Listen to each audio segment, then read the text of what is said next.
again. So, as you saw in the video of the tiki artist who makes tikis to sell, tikis are about being protectors, and that is traditionally what they've been used for on the Hawaiian Islands for centuries.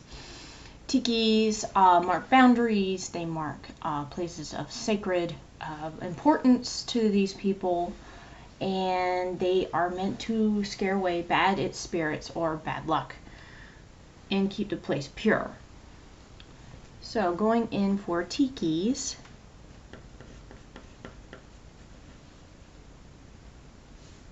okay, you do need your sketchbooks for this part, so if you need to go get your sketchbooks, go get them. Pause me if you need to. Alright, but you are going to be designing your own tiki pretty much.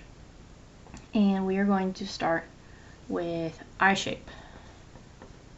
You're only going to have a piece of paper as you're beginning, okay, and you can cut out parts of it with your design, but first let's actually work on your design. You need a rough draft in your sketchbook for this project. So eye shape, I'll zoom in on this here.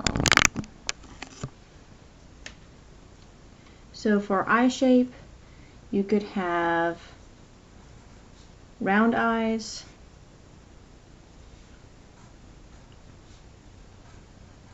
rectangular eyes, almond-shaped eyes, and you really kind of work with these more slits.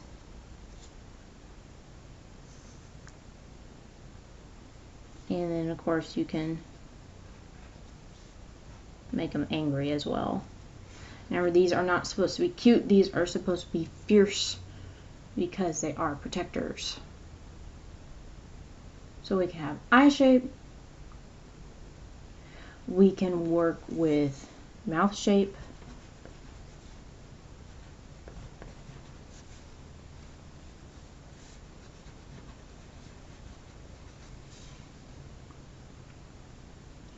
we could have more trapezoidal,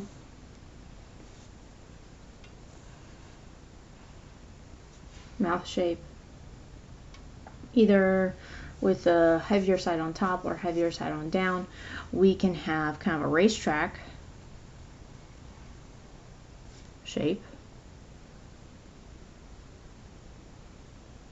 okay, or you can have more of a grimace kind of upside down boat shape. And you can play around with these. You can emphasize maybe one to look a little bit more like a W, okay, and just work around with it. But all of them are going to have the teeth showing.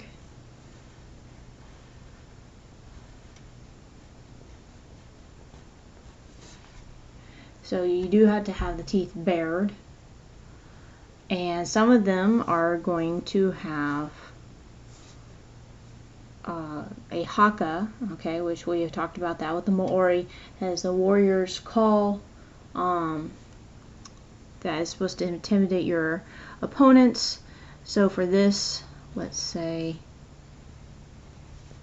you have big old tongue sticking out.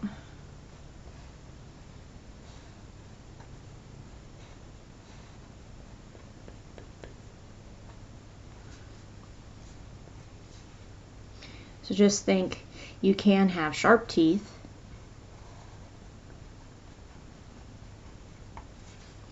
in your mouth as well, or you can show it so the gums are showing with some of the teeth.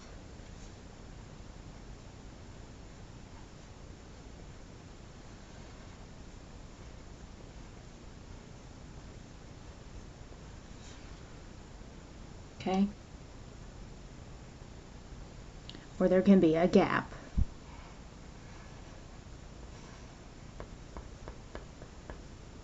Like they're in a yell.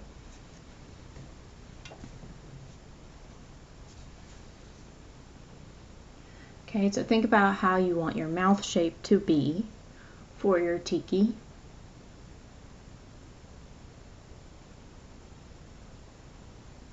And then it comes down to nose shape.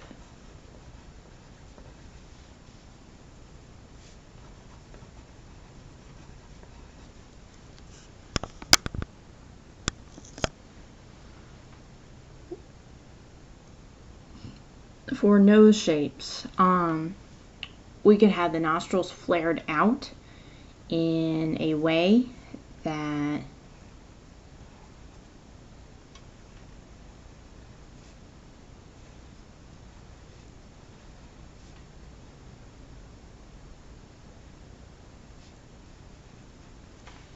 kind of shows a little bit of the aggressiveness of this. You can have the typical kind of square nose to it. Some of them are going to really flare.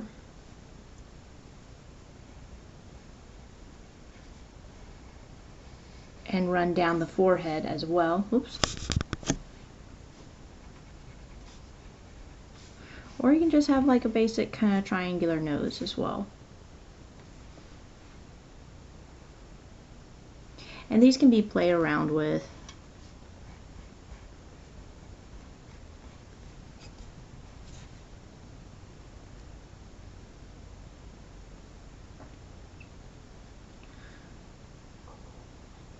So going over, maybe if we chose which nose shape we want and which eye shape we want and what mouth shape and all that. So let's say I went with these eyes. I'm going to have a nose that comes down between them.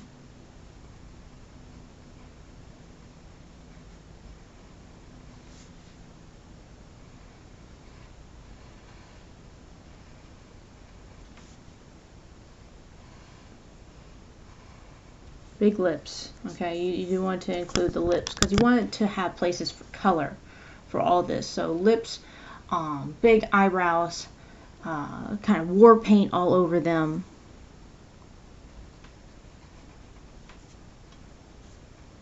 Okay, so I have my eyes, I have my nose shape, I have my mouth. I do need those, like I said, big eyebrows.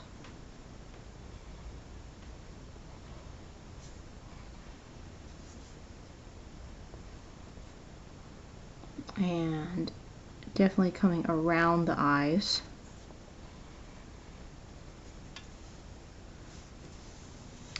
And you want to think about kind of a headdress or a hat to put on top. It could be a simple headband. It could be more of a feathered headdress. It could be a design that's simply on the forehead of this tiki.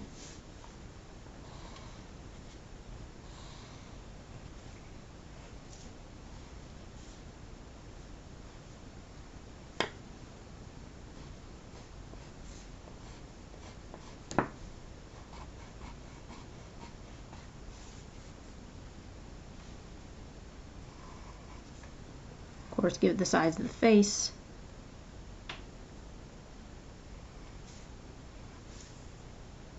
And you can have a decoration also on the chin of this.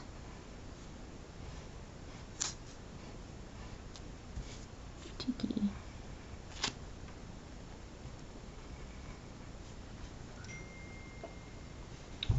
Alright, so you are going to pretty much be designing your tiki man, I guess you could call them, tiki man. Yes, they are considered masculine symbolism. So you're going to do that, and after you have your rough draft and you're happy with it, and yes, you can use your phone as a reference if you want to look up one, and if you find one that you really fancy, you can use it. What you're going to do is you're going to redraw your tiki lightly on a piece of paper. If I'm going too fast, simply ask Mrs. Lawrence to pause me. Need a little bit of my drink. Alright. I'm going to take this, get your sheet of paper, and you're going to draw it out lightly with pencil first. Okay, and then you're going to graduate to crayon. Now, I have to admit, I don't have crayons at my house. Not yet, at least.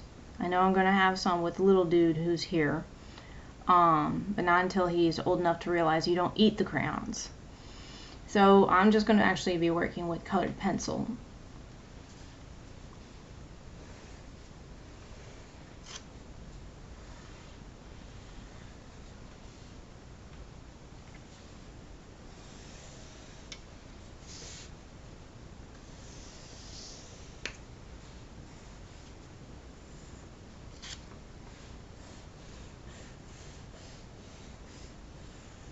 But you're going to trace your pencil lines with crayon. It can be all these sorts of colors. You're not going to color with the crayons. Repeat, you are not going to color with the crayons.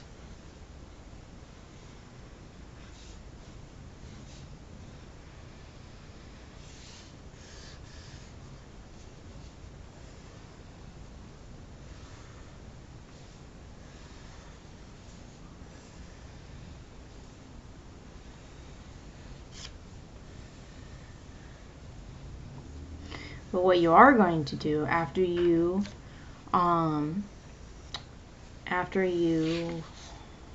work with the crayons is that you are going to watercolor on top of it. These are going to become watercolor resists, wax resists of your design.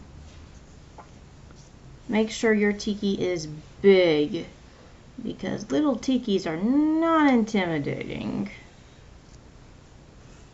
Trust me, I'm a little person. I'm not very intimidating. Not until I get ragingly mad.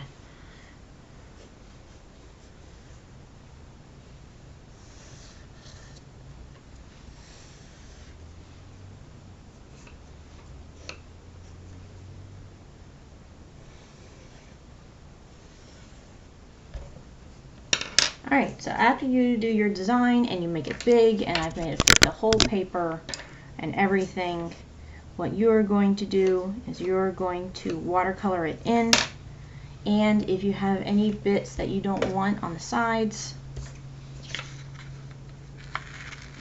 repeat, I am going to use the whole paper.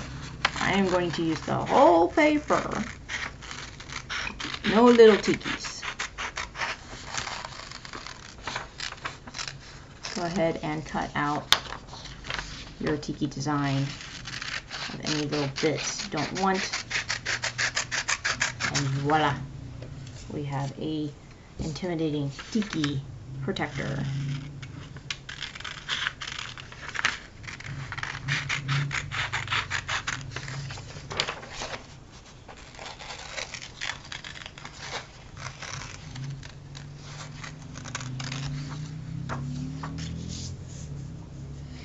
Alright, if you have any questions, please ask Miss Lorenz, but that's pretty much very straightforward.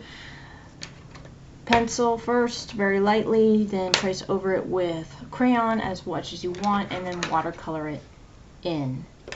So, can't wait to see what y'all do, and we'll see you next time. Bye-bye.